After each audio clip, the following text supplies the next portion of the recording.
One of my earliest memories of New York City is riding across the Queensboro Bridge. Years later in high school, I read The Great Gatsby by F. Scott Fitzgerald. And in the book, he said, "The city seen from the Queensboro Bridge is always a city seen for the first time, in its wild promise of all the mystery and the beauty in the world."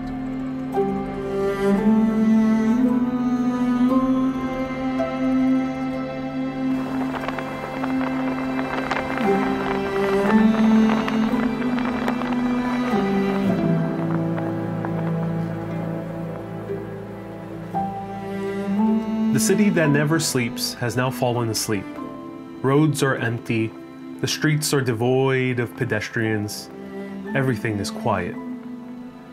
It's April 2020, and the world is confined indoors. While the sun continues shining, the flowers keep on blooming, and the birds are still singing. Living in New York City, I've grown accustomed to the constant barrage of noise and lights. But now, everything is quiet.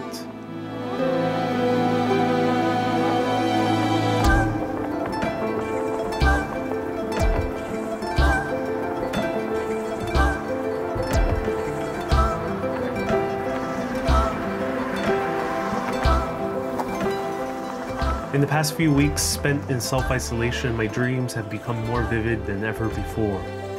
I dream of walking the city streets, sun beaming on my face as I look up at the buildings rising toward the skies.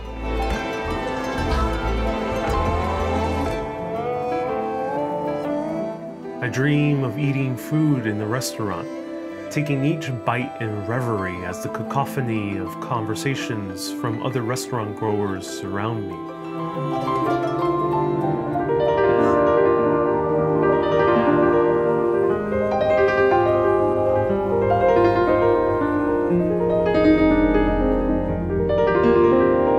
I dream of cozying up in the movie theater, entrenched by a superhero spectacle on the silver screen.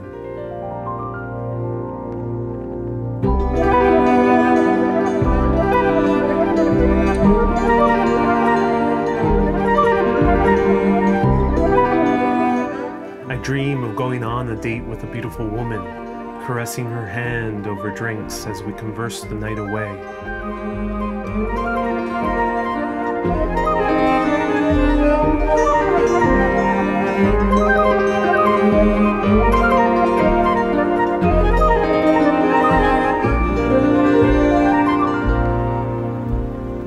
I dream of inviting friends over for a dinner party, roasted squash and yams drizzled with truffle oil on the menu.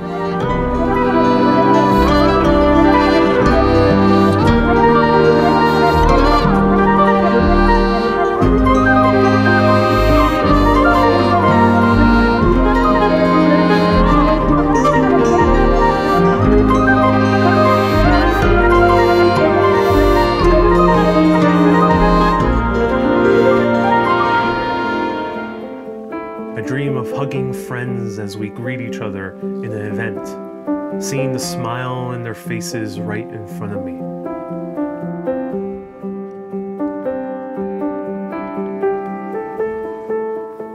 When suddenly the simple things in life are no longer accessible, it becomes blatantly clear how we take them for granted.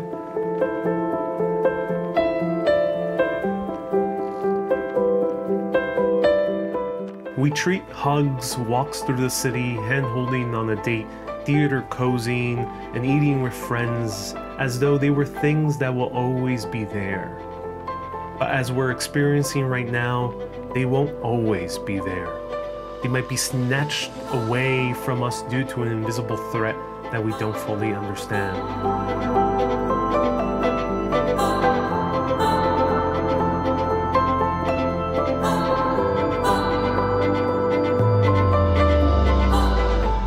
Perhaps my dreams are sending me a message to really cherish those social interactions, the freedom of movement, and the places that used to seem so mundane.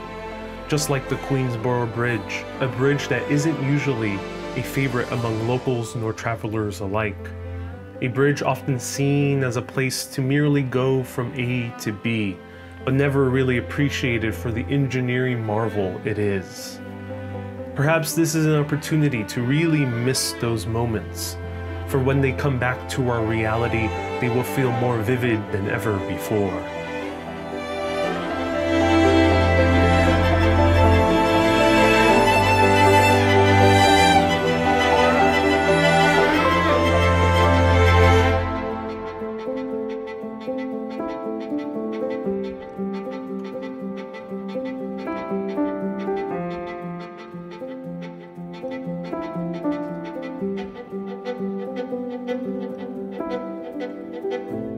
However, if we are able to learn life lessons like these during hardship, then maybe we should consider doing the same when hardship is on a global scale.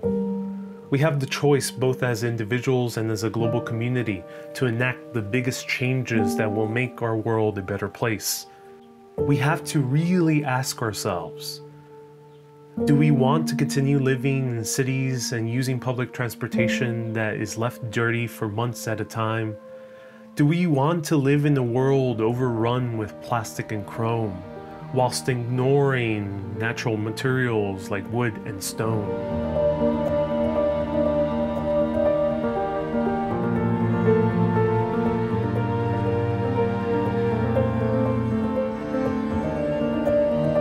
Do we want to depend on the overly globalized supply chain, forcing entire nations' labor forces to become over-specialized, while craftspeople in other countries are left without jobs or forced to make obscenely expensive goods? Do we want to continue living in nations that fail to provide healthcare as a human right?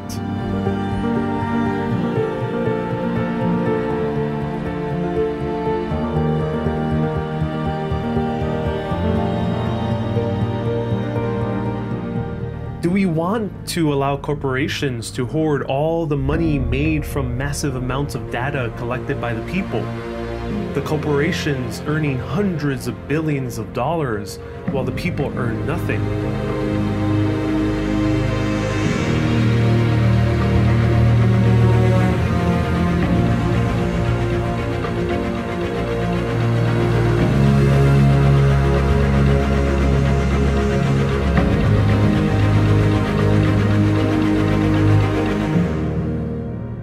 Do we want to continue eating the way we do, always in a hurry, eating frozen food made from hundreds of miles away, healthy foods being inaccessible to most? Do we want to continue being tethered to our smartphones and curating our social media personas, while we put less importance on human connection and take human contact for granted? Do we want to continue living in a world where we don't care for our fellow humans? This is the moment not to quiver in fear, but to face our past choices and make new ones that take us to a brighter future.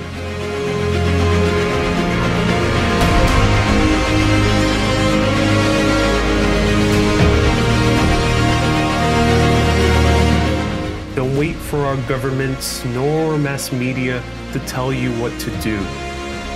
Global change starts with you.